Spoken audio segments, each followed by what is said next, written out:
حسین رضی اللہ تعالیٰ عنہ کے پاس خطوط کا تانتا بنا ہوا تھا، کوفے سے لوگ خط لکھ رہے تھے، آئیے آئیے آئیے، ہم آپ کے ہاتھ پر بیعت کریں گے، ہم آپ کے ہاتھ پر بیعت کریں گے، ہم آپ کے ہاتھ پر بیعت کریں گے۔ یہی وہ کوفہ جو حضرت علی کا دارالخلافہ رہا تھا اور جو پھر سبائیت کا گڑھ بن گیا تھا۔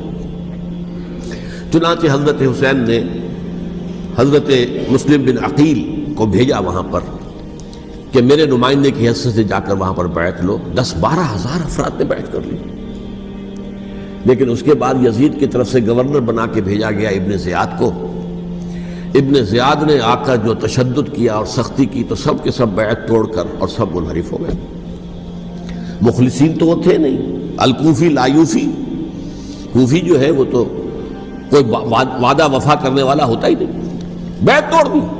فمن نقص فانما ينقص على نفسه، بیعت کے بعد بیعت توڑ دینا بہت بڑا گناہ ہے، توڑ دی۔ ادھر اطلاع مل گئی حضرت حسین کو، چل چکے تھے، وہ راستے میں تھے کہ وہاں تو مسلم بن عقیل شہید ہو گئے اور سب لوگوں نے بیعت توڑ دی۔ اب واپس جانا چاہتے تھے لیکن مسلم بن عقیل کے بیٹے جو ہے اڑ گئے۔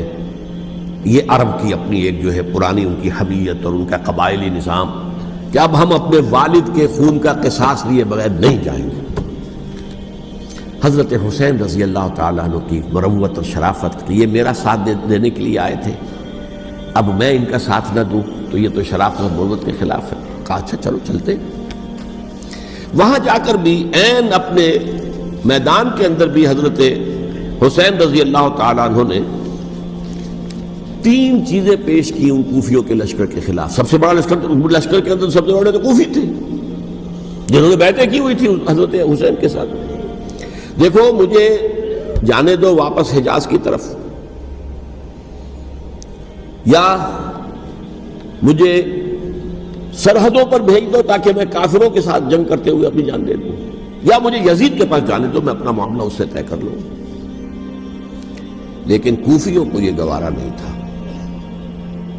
اگر یہ یزید کے پاس پہنچ گئے تو ہمارا کچا چٹھا بیان کر دیں گے کہ مجھے تو ان لوگوں نے برگلا کر بلایا تھا۔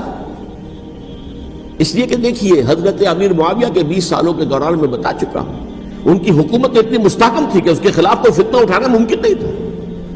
اب چونکہ ایک چینج اوور ہوا تھا، اور چینج اوور میں آپ کو معلوم ہوتا ہے کہ ایک جس کو کہتے ہیں every thing is in the melting پاٹ، ابھی تو یہ درمیان کے اندر معاملہ ہے، تو انہیں موقع ملا، سر اٹھایا حضرت حسین رضی اللہ تعالیٰ عنہ کو، جو خطوط لکھے جس کے کہ تھیلے کے تھیلے اور بوریوں کی بوریاں بھری ہوئی حضرت حسین کے ساتھ تھی، وہ کہا کہ آئیے ہم آپ سے بیعت کریں گے۔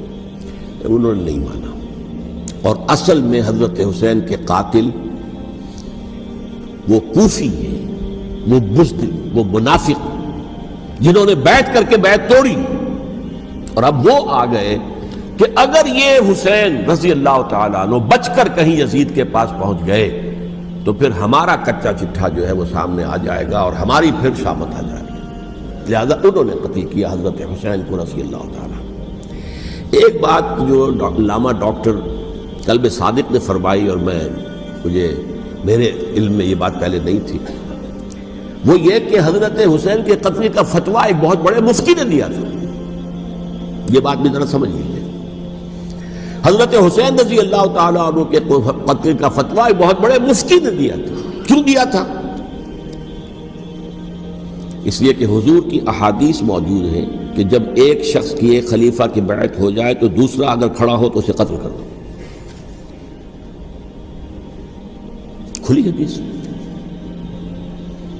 اسی لیے ایک بہت بڑے مفسر بھی ہیں، فقیہ بھی ہیں، قاضی ابن العربی رحمۃ اللہ علیہ، ایک ابن عربی ہیں الف لام کے بغیر، ابن عربی، وہ بہت بڑے صوفی ہیں، فلسفی ہیں، اندلس کے ہیں۔ یہ قاضی ابن العربی ہیں جنہوں نے قرآن کی ایک تفسیر لکھی ہے اس اعتبار سے کہ صرف ان آیات کی تفسیر جن سے کہ فقہی احکام جو ہے ان کا استنباط ہوتا ہے۔ یہ 2 تفسیریں اس طور سے لکھی گئی ہیں قرآن مجید کی، احکام القرآن ان کا نام ہے دونوں کا، جن میں سے ایک جو ہے قاضی ابن العربی کی ہے۔ ان کا ایک جملہ نقل ہوتا ہے، قتل الحسین بسیف جدہ، حسین قتل ہو گئے اپنے ہی نانا کی تلوار سے۔ وہ تلوار کیا تھی؟ جب کسی کی بیعت ہو چکی ہو پھر کوئی کھڑا ہو مدعی خلافت، قتل کر دو۔ میرے نزدیک حضرت حسین مدعی خلافت نہیں تھے، یہ بات اس وقت سامنے لوگوں کے نہیں آئی، بلکہ حکومت نے یہ باور کرا دیا کہ یہ تو باغی ہے، یہ مدعی ہے خلافت کے، انہوں نے